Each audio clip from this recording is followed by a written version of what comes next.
really excited about today's spotlight because it's something that we in the middle grades network have been really interested in learning more about and have been trying to use elements of in our own work. So I'm really excited to hear more from both Dr. Camille Farrington and Elliot Ransom today about this exciting new tool.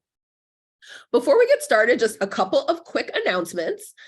First off, we also want to flag our upcoming event on February 9th, where we will be sharing about the annual update on the educational attainment of Chicago Public Schools students. My colleagues Jenny Nagaoka and Shelby Mahaffey will be presenting at 12 o'clock on that day. So we hope that you'll join us for that. You can also find other to and through events on our website, so please check that out if you're interested in future events as well. Now I'm going to jump right into our presenter bios so we can get into the meat of the discussion today. Dr. Camille Farrington is a managing director and senior research associate at the University of Chicago's Consortium on School Research. Her work focuses on policy and practice in urban high school reform, particularly classroom instruction and assessment, academic rigor, and academic failure. Dr. Farrington is a national expert on the role of non-cognitive factors in academic performance. Across projects, Dr. Farrington's primary concern is improving the long-term educational and life outcomes of youth from marginalized communities.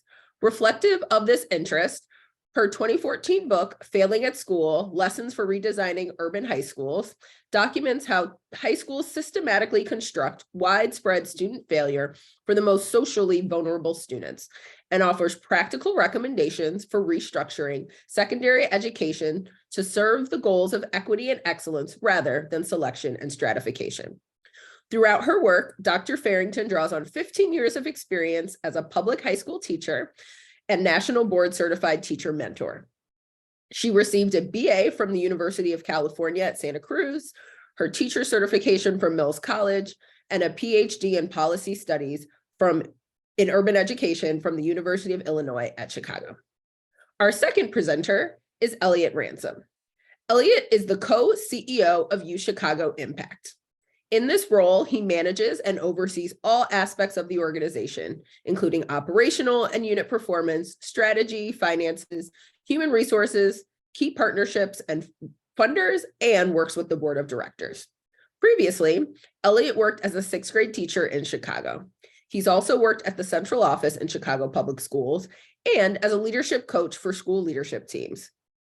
He has a BA in sociology and economics with a concentration in the sociology of education and an MBA in leadership and change management. I'm really excited to hear from both of our presenters, so I will now turn it over to Dr. Camille Farrington and Elliot Ransom to present to us today. Thanks. Thank you so much, Ashley, and so excited to be with you today. Let me get my screen up and going here. Share that with you.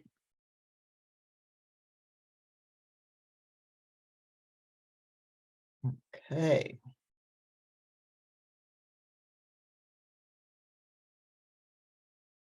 So as Ashley said, we'll be talking about Cultivate Survey, which is a new survey being used district-wide in Chicago Public Schools, as well as Minneapolis and some other districts, and just talk to you today a little bit about where this all came from.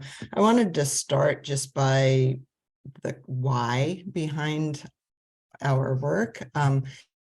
And we really, my team at the University of Chicago Consortium on School Research, the Equitable Learning and Development Group, really tries to think about schools not so much as, preparing workers for the existing society, so much as a much broader idea of schools as spaces of human development, and thinking about what is possible if we really think broadly about developing young people and educators to reach their full potential as human beings, and the role of schools in doing that.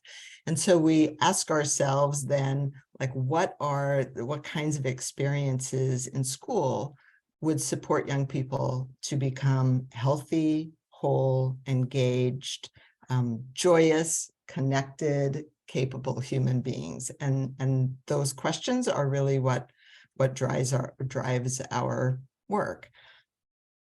So today we'll talk a little bit about UChicago Cultivate Survey and how that fits into that broader hope for schools. I'll share something about the background research and the process of developing this tool with our partners at UChicago Impact. And then I'll turn it over to Elliot to talk about the Cultivate reporting site. So before we begin, just to ground everybody in your own experience of this, I would ask you to just think about a learning situation that you experienced, whether as a younger student, as an adult, but somewhere in your life as a learner, where you felt really connected and engaged and were motivated to work really hard in order to learn. And to just take a minute to think about why did you feel that way? Like, what made you feel connected, engaged, and motivated to work really hard? And we'll just ask you to hold that pondering and that question and that memory as we talk today. So the Cultivate Survey is grounded in some kind of big ideas from the science of learning and development. I'm going to talk through like one big idea and then how that's related. And that is the idea that we need the outside world to become ourselves, a paradox of human development. So, every living organism has cells with genetic code embedded in them that are kind of a blueprint for development. It's telling the cell what it's going to be, what function it's going to play, and collectively tells all our cells like what kind of organism are we going to be, and what is our function, what are we going to look like, how are we going to behave, what are we going to do. And so the instructions for that are written into our DNA. But human beings have a different kind of something that differentiates them from a lot of other species. Now, we know that there are some 20,000 genes in the human genome, and we also know that less than 10% of those get expressed. So meaning that they get, whether they get turned on or off. So the ones that get turned on, less than 10% of those. And that has to do with not only the instructions that are in our genetic code, but also our interactions with other people and our experiences in the world. And Mary Helen Imordino Yang, who is a neuroscientist at University of Southern California, and she and her colleagues wrote that unlike many other species where the instructions are written out in much more detail about who you're going to be and what you're going to become, human genes really, as she says, appear to underspecify our development. And it creates an information deficit that makes possible, and in fact necessary, our unparalleled proclivity for socially mediated learning. In other words, we don't become who we are because we have genetic instructions. We become who we are because of our interactions with other people. And we see that certainly in neuroscience, but we also see that in anthropology. Clifford Geertz, anthropologist, American anthropologist in the 70s, was studying cultures all around the world. And, the cultural anthropologists were marveling at how many different ways human beings grow up and what culture looks like so different across different regions of the world.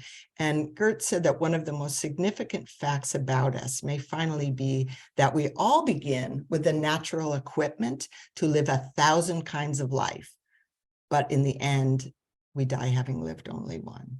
And again, that notion of this wide range of possibilities that gets channeled into a particular thing because of the environment, because of our interactions, our relationships with other people.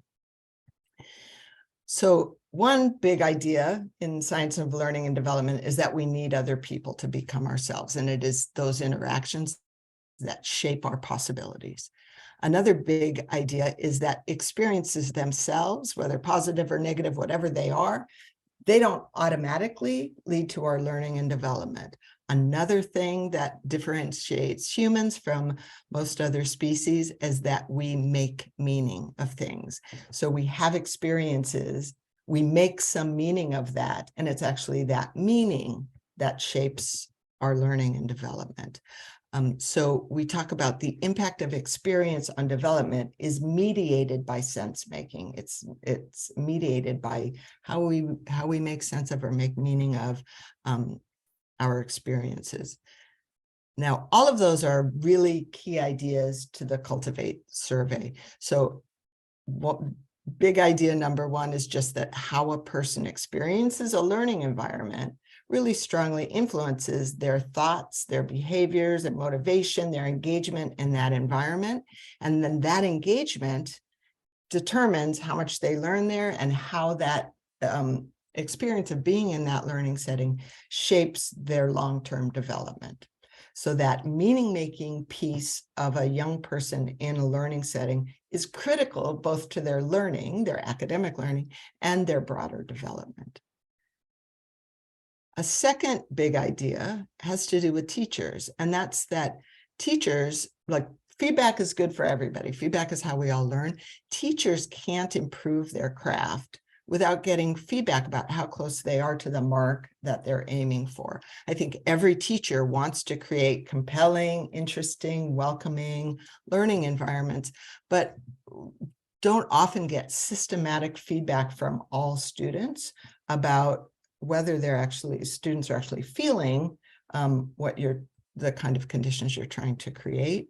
So understanding how students experience their classrooms is really critical information for teachers who want to improve their practice.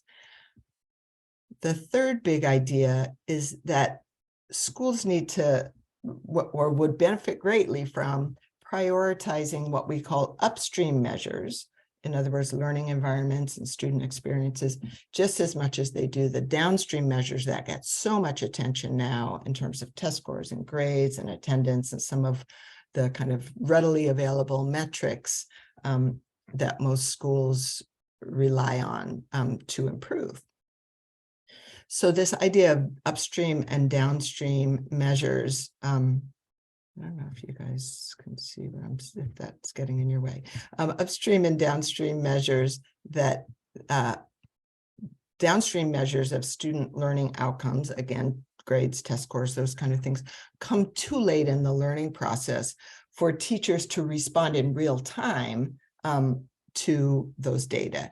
And so the idea of changing, if we want to change those downstream student learning outcomes, we have to shift our focus upstream to what it is that drives those in the first place. The idea that learning environments really create the conditions in which students are perceiving and experiencing a learning event, and that those perceptions again drive their behavior and engagement. And again, it's their behavior and engagement that drives those outcomes. So if we want to change those outcomes, we can look upstream to really better understand those learning environments. And that's something that we can collect data on in real time.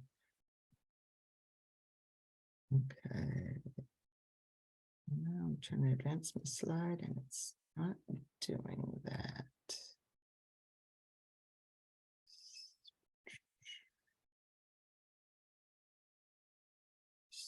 So let's see.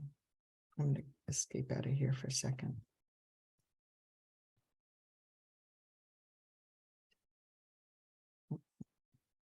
Actually, I'm Elliot, my screen's frozen. So if you want to jump to this slide, although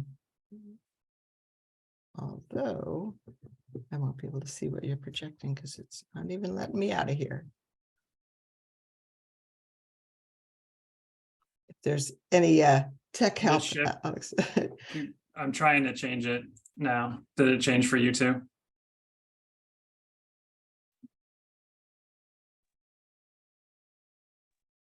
I think we have your screen up now, Elliot. Yep, Okay. yes, and now I can see it, so that's great, thank you. Okay. So I'll do my best to you could keep read you my moving. mind. Okay, perfect. Okay, so so this idea of what adolescents think about in school is, you know, we want them to think about content knowledge and academic skills, but really students, and particularly in middle school and high school, are really preoccupied by all these psychosocial questions of identity, who am I, how do I fit in, attitudes and beliefs about the work we're asking them to do, you know, do I care about this? Am I good at this? And then kind of strategic questions about, do I know how to do that? And it turns out that the conditions in which students are asked to learn shape the answers to all those psychosocial questions. Unfortunately, for too many young folks in schools, like what would require healthy learning and development is kind of at odds with the reality of their schooling experience. Oftentimes what they are feeling is they don't see the relevance. There's a lack of joy. There's undifferentiated instruction. There is income inequality. There is conflicts with their peers. There's barriers to access inequitable resources, sometimes kind of harsh discipline, structural racism, cultural isolation. All of these things oftentimes shape the experience of young folks in school, and more likely to shape the experience of young folks who are having a hard time in school. The other piece that we know, and you can click again there, Elliot, is that that what students feel tends to be etched in their long-term memory much more than what they've learned. And so if their feelings are overwhelming of isolation, of not fitting in, of being frustrated, that those feelings have the longer-term impact than does whatever we're actually trying to teach them in terms of academic learning. And so getting those feelings right is really critical, both for their, you know, happiness in the present, like their well-being in the present, but also for their long-term development. We have been testing and trying to perfect the questions on the Cultivate survey for quite a while. And just this past year, we asked a group of students a number of questions from the Cultivate survey. And we also asked them one open-ended question, which is, what do you wish your teachers knew about your experience in their classes? And would just like to share with you some of what they're thinking about. And I'll just let you read these as they appear. I think you have to click for each one, Elliot.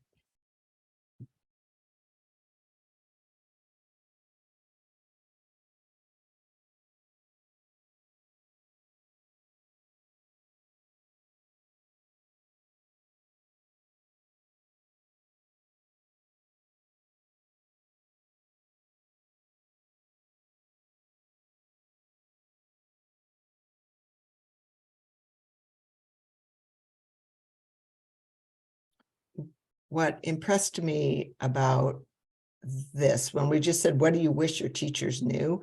They're talking about how they feel. They're talking about themselves as human beings and what those relationships are like. And I was also really struck, we got these responses from 1,000 students. I was also really struck by the kind of equal weight between, I wish they knew this thing that isn't working for me, but also I wish they knew how much I appreciate and see what they're doing to make this a comfortable environment for me. And yeah, I found that like really heartening. Next slide, please. So the background for the Cultivate survey really grounds back to the 2012 report from myself and my colleagues at the consortium, Teaching Adolescents to Become Learners. And in that, we were really trying to understand the role of things other than content knowledge and academic skills that mattered for students' grades in school. And we reviewed over 400 scholarly articles, research reports, et cetera, to put together a model of like, well, what influences grades and how do those things work together? And here is the model that we came up with, the idea that academic performance is driven, like what I was saying earlier today, is driven by students' academic behaviors, going to class, doing their work, participating in discussions, and as well as their perseverance at doing those things when they encounter setbacks or difficulties. We also saw that students' academic mindsets, how they believed and perceived themselves in the environment, really drove their perseverance and their behaviors. And further, that school and classroom contexts shaped those mindsets. We also saw the importance of learning strategies for improving students' perseverance and behaviors. Social skills were related to behaviors, but actually less directly related to grades. Next slide. So mindsets, particularly, we called out for belonging. I belong in this learning community. The idea of I can succeed in this, or self-efficacy. Growth mindset, that my ability and competence will grow with my effort. And then also just relevance. This work has value for me. That when students believe these things, they were much more likely to be perseverant, to engage in good behaviors, and actually to get better grades. Again, back to that idea of how people make meaning of their experience is what shapes their learning and development. We see that reflected here exactly in that chart. Next slide. The other thing is that makes sense is this idea of mindsets. Now, mindsets are how we come to believe, what we come to believe about ourselves and our learning environment. And mindsets become habituated. We interpret our experience and we get in particular ways of interpreting that experience.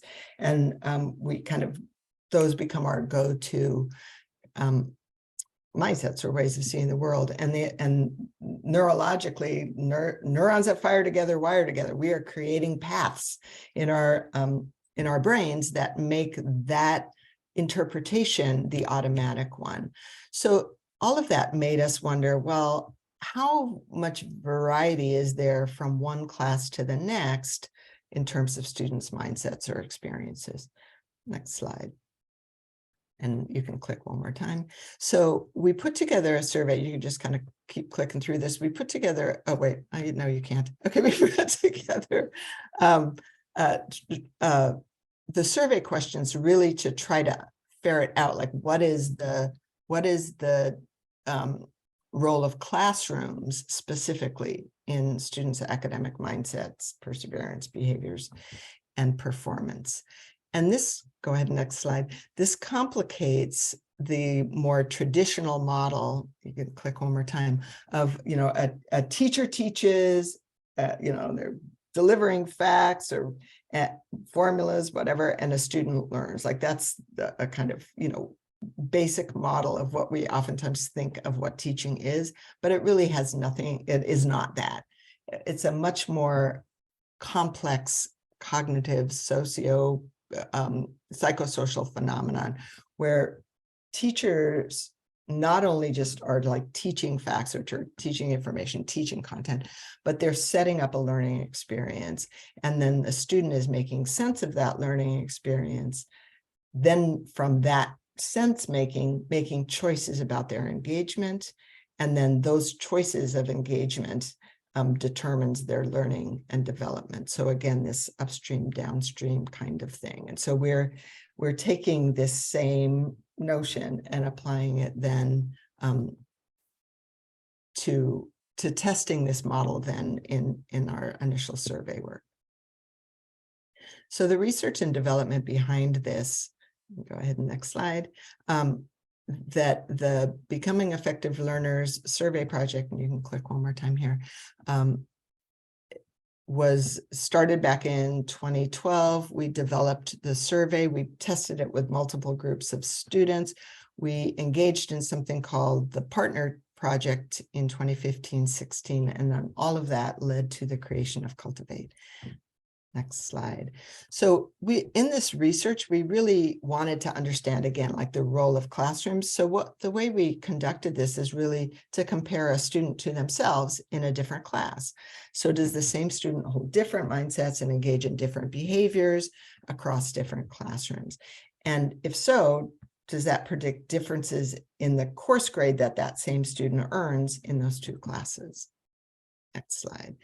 And so, and you can kind of click to fill this out. So we got student schedules in advance. When this young woman logs in to take her survey, it says, hey, we know you take Algebra 2.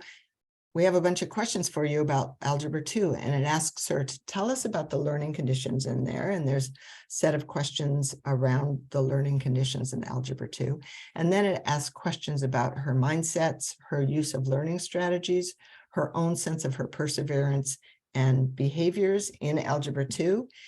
And then we ask her that, we say, hey, you also take English 10, and it repeats all the questions, but says, this time think about English 10 and answer all the same questions. And then at the end of the semester, we got her grades. And so we could look to see, what do we find in the data? And what we found was that if learning conditions looked different across the two classrooms, that did in fact predict differences in how this young woman was going to respond about her own mindsets and strategies and perseverance and behaviors.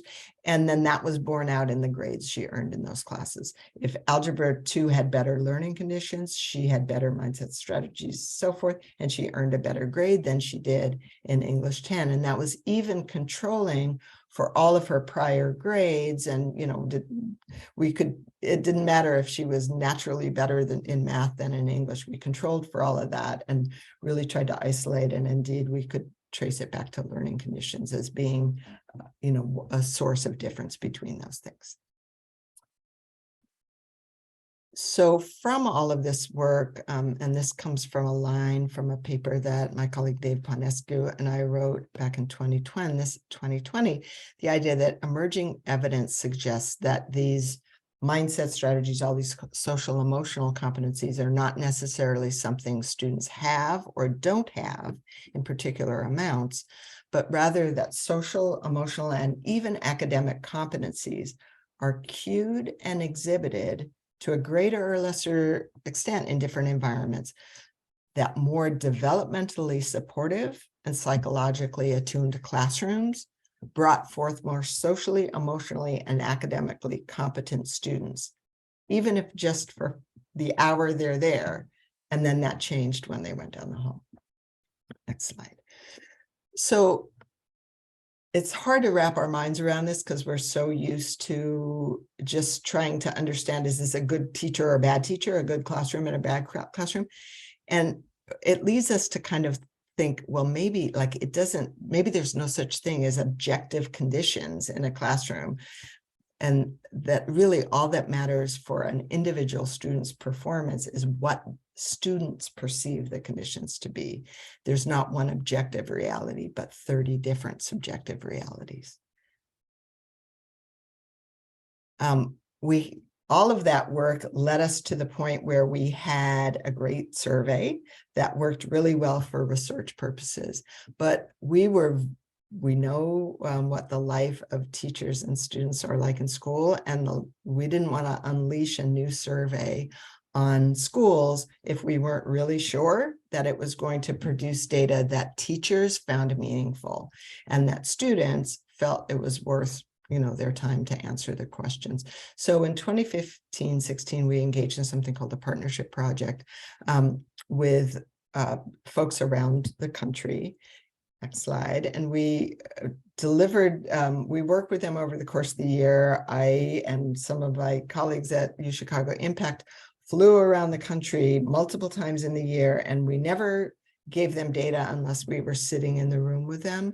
But we handed over data in kind of increments to really understand how they were making meaning of it and if they found it useful. And the stories that you know, like in what way, what are the different ways we might look at the data and what's most effective? And it was from that year-long project that Cultivate was developed. So the Cultivate system itself, next slide, includes the survey and the framework that goes along with it, an interactive reporting site that UChicago Impact developed, and then a series of resources and other supports to support teams of teachers looking at their data and then making changes in their classroom in response to those data. So the Cultivate framework itself holds academic performance, identity development, and well-being as the outcomes that we're working towards for young people. So we care about their learning, we care about their grades, but we care about that as well as their overall well-being and identity development, who they're growing into as a person. And then this set of 9 learning conditions that are shown around the outside of this ring that we've tested and know contribute to the kinds of mindsets and strategies that will support academic performance, identity development, and well-being. Learning conditions here are defined. So affirming identities, classroom community, feedback for their academic growth and learning, the clarity of learning goals, meaningful work, opportunities for student voice, supportive teaching, which is really academic support, and then teacher caring, which is much more the relational support, and then just well-organized classroom systems and routines that work well. So those are the 9 conditions that students are asked to respond to on the Cultivate survey. And then the mindsets and strategies are also questions around those, and those are listed there in the box: academic risk-taking, agency, belonging, growth mindset, identity, safety, relevance to the future, self-efficacy, their use of monitoring strategies and organization and time management strategies, and then their overall motivation. So all of that is asked of students about it. The survey asks each student now about only one class, so it asks them about one of their core classes, asks them questions about those learning conditions and their mindsets and strategies in the context of that specific classroom. And then my team at the consortium has built out this suite of support. So learning condition guides, one for each learning condition with strategies to try if you want to work on affirming identities, what are things you might do in your classroom to build that condition if that's a thing that you want to prioritize. And you can see a whole suite of other kind of action planning resources and supports. So, and that list is growing all the time. Next slide. So in CPS, you can go to the next slide. We did some professional learning earlier this year that first just tried to outline, the nuts and bolts of implementation and how the survey works. And again, shared some of this what I just shared with you about the background research. And one thing I want to really stress, if you can go to the next slide, is that and we've been really clear about this all the way along, and CPS is 100% on board with this and has been using this slide as well. The idea that Cultivate is a tool for understanding how students are experiencing their learning environments, inviting students into a partnership with their teachers, and supporting teachers to better realize their own aspirations for student learning and development. So it is to elevate student voice, to provide feedback for teachers. And we know that teachers, anybody, can only get better at their practice if there's a safe space for them to do that without people looking over their shoulder. And so Cultivate is decidedly not a tool for evaluating individual teachers or schools. And it is not, and CPS has assured teachers and us, it will not be part of the CPS accountability system. It's really designed, again, and validated for this safe space for teachers to get feedback from their students to improve their practice. Next slide. Okay, so with that, thank you. And I want to turn this over to Elliot to talk about the reporting site. Great, thanks, Camille. I think I felt more stressed, like making sure I got your slides right than anything else. So thank you so much. And thank you all for joining us. So obviously, as you just heard Camille kind of talk through all of that, it's an incredibly powerful body of research with some really significant implications. And so as that was kind of unfolding before us, as we were working alongside Camille and team in the partner project and trying to think about kind of how do we help Cultivate realize its true promise. And so we had to start to think about and work to figure out how best to actually convey results from this instrument, results from the survey back to users.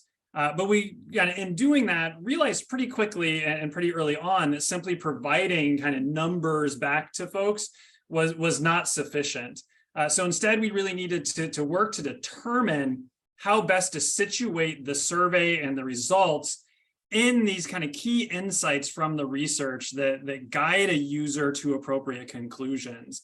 And so that was really the task before us. And I want to share a little bit with you about kind of how that took shape and where we landed with that. And my hope in doing it is that I kind of inspire you to want to dig a little bit deeper, not just into the research. Camille's presentation, I'm sure, inspired you to want to kind of continue to dig into some of that aspect of it, but to also get hands-on with the reporting site itself, which a link will be shared with you all for a demonstration report.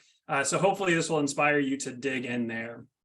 So when we were approaching this, we reflected on the essence of what we felt the research was really asserting. And it's really this idea that it's not about kind of fixing students or simply teaching them the benefits of something like a growth mindset and kind of calling to mind this idea of like, what do we need to teach students so that they have a growth mindset?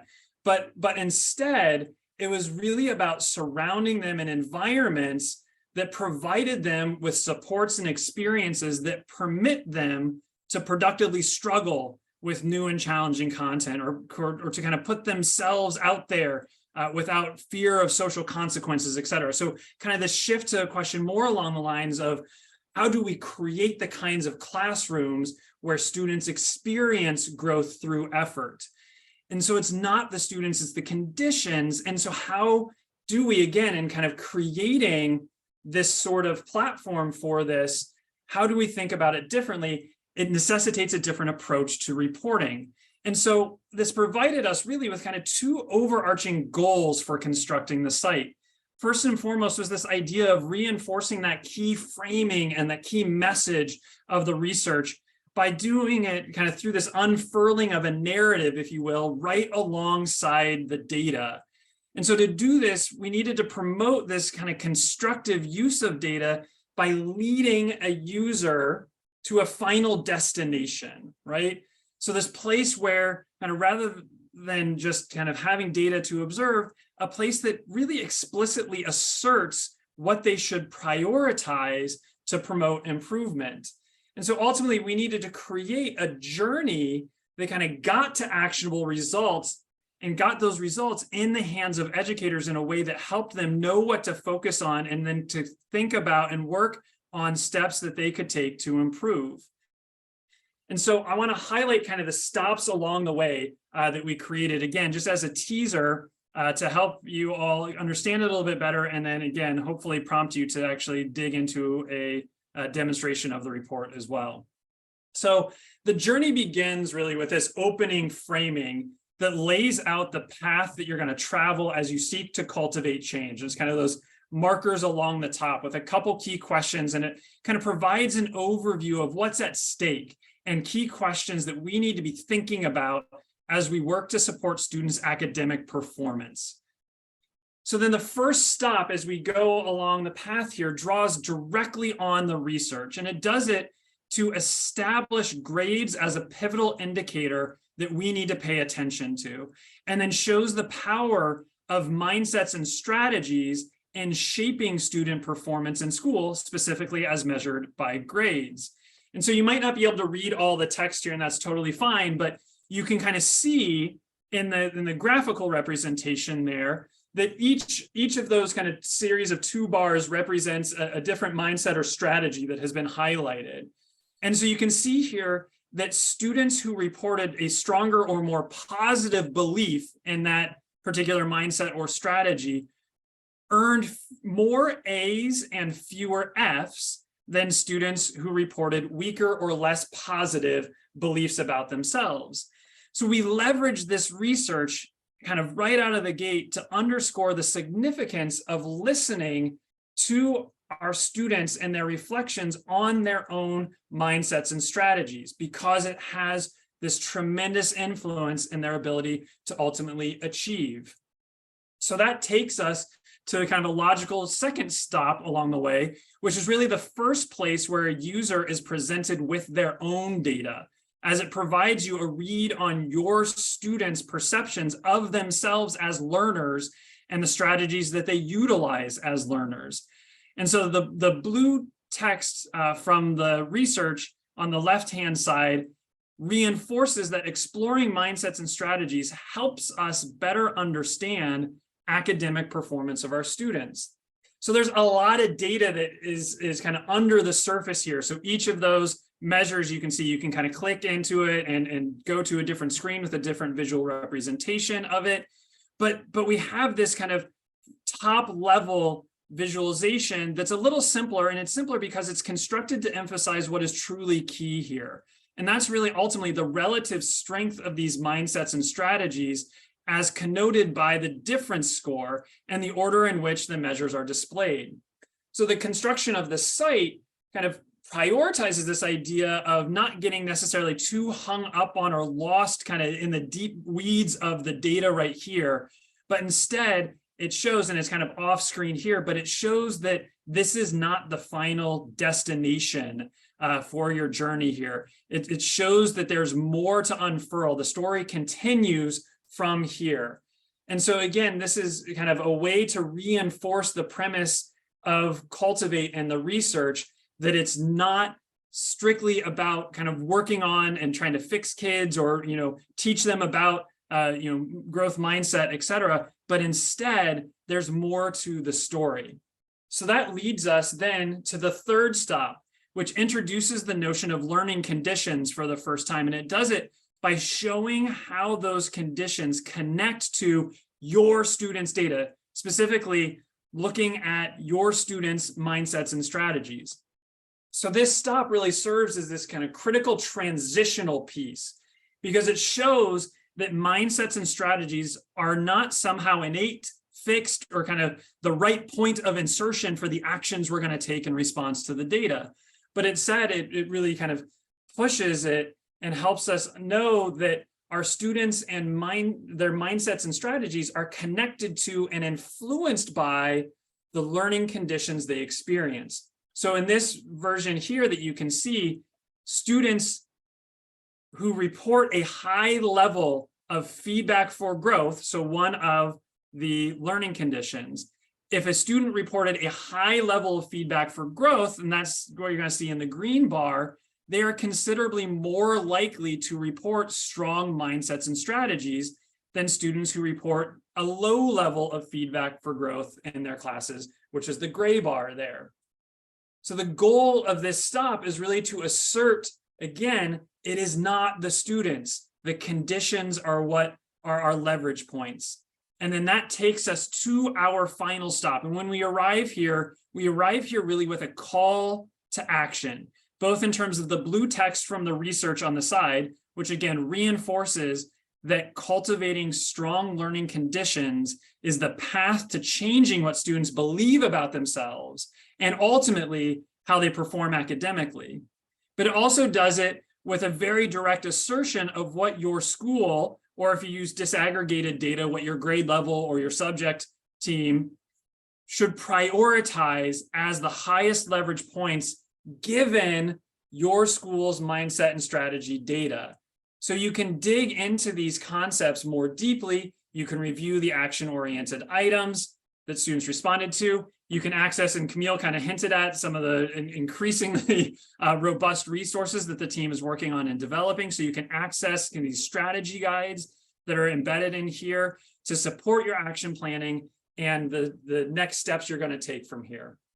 So again, for the sake of time, I'm going to stop here, having kind of highlighted the orientation, the construction, the thinking behind it, but also in hopes that you're going to be intrigued enough to check out the demo reporting site itself and truly experience the site and what principals we'll soon have access to here in Chicago. So thank you all so much for your time and attention. And I think we're going to do maybe a little bit of Q&A. All right. Thank you so much, Elliot. And thank you so much, Camille. Just a reminder, 2 reminders before we get started. One, if you have questions, please put them in the Q&A and I will share them with our presenters so they can answer them live. And second, another reminder that after this session, we will have a post-event discussion so that we can dive into all of this great research and this tool in more detail. And you can have some more insightful small group conversation because there's a lot of great information to unpack here. So don't forget about that. We will post that link again in chat now and again at the end of the Q&A. So a couple of questions have come through. So I'm going to start with this one, which is a really interesting one. How does what seems to matter for teachers successfully constructing supportive learning environments aligns with how teachers are trained? What are the best way for teachers to learn how to promote effective learning conditions? I think that's a really great question and would be really curious to hear both of your thoughts on that. Yeah, that is a great question. One of the things that I think is powerful about the notion that learning conditions have so much influence over students' learning and development is that I think they're already what teachers think of as in their wheelhouse. So like creating conditions so my students interact with each other, that they feel welcome, that they think that the material is interesting and relevant. Like, I think those are, that it's an affirming space for them. I think teachers already think of that as their job. What teachers don't often have is feedback about how this year with this group of students, what they're doing is landing with their students. And so sometimes it's not so much that the teacher isn't doing something or like doesn't know how to do that or wasn't trained to do that, as that they don't realize that the way they're going about that right now is not what this particular group of folks needs from them. And so, and again, we talk about it as a partnership because getting feedback from your students, like ideally that opens up a dialogue with students to think about, okay, how can I do this better for you? Because this is the way it worked last year. And but this way it's not working so well. And then we are really trying to both kind of crowdsource from other teachers, like different strategies that they've tried and to create the opportunities for teachers to learn, just like try something different, than the way you normally go about doing this and try to capture those resources. But I don't think it's like we're asking teachers to do something fundamentally different from how they're trained. That said, I think that some teachers are more naturally relational, and some teachers, particularly I was a high school teacher, like some folks are like, they love their content and that's what brought them into the classroom. And then I think it becomes a little bit more of a stretch for teachers to think, okay, I love my classroom, but I also have to love my kids and I have to figure out how to convey that to them. Yeah. Elliot, anything you would add? No, I mean, I think that what kind of stands out to me, right, and I think Camille was hitting on it, is like, well, this worked last year for these students, but it's not quite landing this year. And I think that's the importance of continually getting the feedback, because as a teacher, like, it is a dynamic environment, right? And frankly, I know when I taught, I know as being a parent, like, what works today might not work tomorrow in the same way as well. And so I think that it really underscores the idea of these are practices and skills and things to kind of continue to come back to work on, to hone, but to do it in the context that you're in, right? And that's the importance of gathering the feedback from your students and being open to listening and kind of folding that in. And so, yes, there's, I think different teacher education programs obviously approach things a whole host of different ways, and some may kind of more or less pay attention to some of the more relational aspects of becoming an educator, being a teacher, and constructing an environment for your students. But kind of in the here and now, there's just immense opportunities, and it's incredibly actionable in nature for that reason, to provide the feedback, to help teachers reflect, and to make kind of these subtle shifts in a way that helps them deepen the connection with their students. So we have a lot of questions flying in all at once, and we only have 6 minutes. So I'm going to try to get at least 2 more in. A couple of them are pretty similar. So I think one that I'm going to ask a little bit selfishly, because I also, would like folks to hear the question, the answer to this one. How does Cultivate connect with PERTS, which is a similar tool that uses learning conditions that many CPS schools are already using, and has been a tool that's been introduced in the district as well? Yeah, and the good news is it interacts quite beautifully. So the PERTS tool was developed, or Elevate was developed by PERTS, which are friends and collaborators of ours that we've been working with for over 10 years. And so at this point, the 2 tools are entirely aligned. They ask about the exact same 9 learning conditions, and they use almost, like, to a couple words different and a couple things, almost the exact same questions.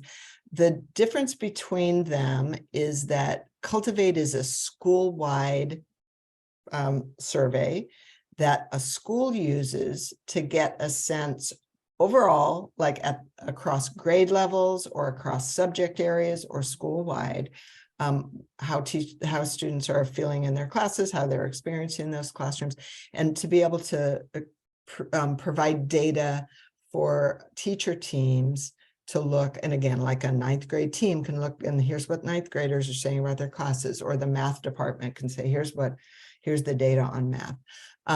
And it's one administration for everybody. Elevate and Cultivate happens like in the fall. This year it happened late, it was December, but normally, and like in next year, it'll happen in October, and then like October or April. Elevate is let me just say, when Cultivate asks each student about one classroom. So, and then I might answer about English, Ashley might answer about math, but a bunch of other people also answered about math. So they put together all the math answers, all the English answers.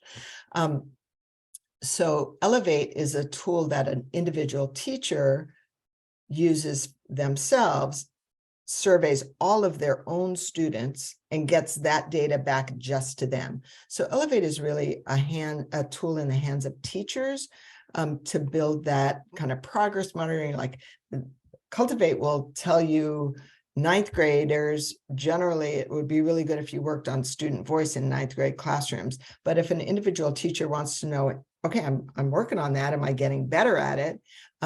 Elevate is a shorter survey. You can just ask about student voice if you want, and you could do that once a month if you want, and you could get ongoing feedback that shows you, am I getting, or students feeling more sense of opportunities for student voice in my class. And so it's, and that data comes just back to the teacher. Nobody else sees it. So it's designed to be back to the teacher. It takes a lot more kind of work, and ends up sometimes asking students to take a lot of surveys over and over if you try to do Elevate at a school-wide level, just because it's designed, for an individual teacher, where Cultivate is designed to give you a whole school picture. So but again, same questions, same learning conditions. And ideally, we would hope that schools use Cultivate in the fall, they get that school-wide picture, and then the individual teachers who want to engage more deeply with that would use Elevate as a tool. And CPS is working towards a contract with PERTS that would allow teachers throughout the district to be able to do that. Thank you. Okay, so I think I'm going to ask one last question just in the interest of time. And then I think what we're going to ask Camille and Elliot to do, if they don't mind, is perhaps respond to the remaining questions we didn't get to, and then we can share them back with the attendees via email if you guys are okay with that, because there are a lot of really good, thoughtful questions in here that unfortunately we won't get to today. But I think one that is important to kind of close this out is the question about how are teachers going to be supported to use this data in their work moving forward. So both kind of from the district perspective or at the individual school level, how are you guys working with CPS in particular to support teachers in using this to improve their practice? Yeah, absolutely. Great question. So we co-designed and co-facilitated with the CPS Department of Student Voice and Engagement some webinar things in the fall to just give background on, what is the survey and all of that. We're right now in the middle of finalizing some sessions that will happen starting next week with the ILT institutes. CPS sees the ILTs, the instructional leadership teams at each school, to be the owners of the Cultivate data and the folks who will work with teachers to support them in making sense of those data. So we'll be training all of the ILT members over the next couple of weeks in how to unpack their data and support teachers in that. And then the other thing that I'm really excited about is that we're also working with the Chicago Teachers Union to develop a set of professional learning opportunities for teachers through CTU and the Quest Center. So there will be a wide variety of options. And this year we really see as like, we're all learning how to do this together. We're learning how best to support teachers, and we'll continue to take that and get better as we go. Awesome. Well, thank you both so much for sharing your expertise, all the great work behind developing this amazing tool. I'm personally really excited and always get more amped up hearing about this tool and like all these unique ways we can continue to support students and really dig into like what do they need to learn better and how to better support them and their teachers in making those learning environments come to fruition. So thank you both for all of your engagement today. This will be my final reminder that I know we had so many great questions, so I know there's a lot of people who want to keep talking about this. So please hop over to the post-event discussion. We will drop that chat in the link one more time. It is a separate Zoom link. And we will also follow up with folks who joined the webinar today for any questions we did not get answered. We will get those out to Camille and Elliot, and we will share those responses back with you, along with a recording and a PDF version of the deck. So thank you so much, everyone, for joining us today. Thank you again to Camille and Elliot for presenting, and we will see you shortly, hopefully, right over in the other link in the post-event discussion.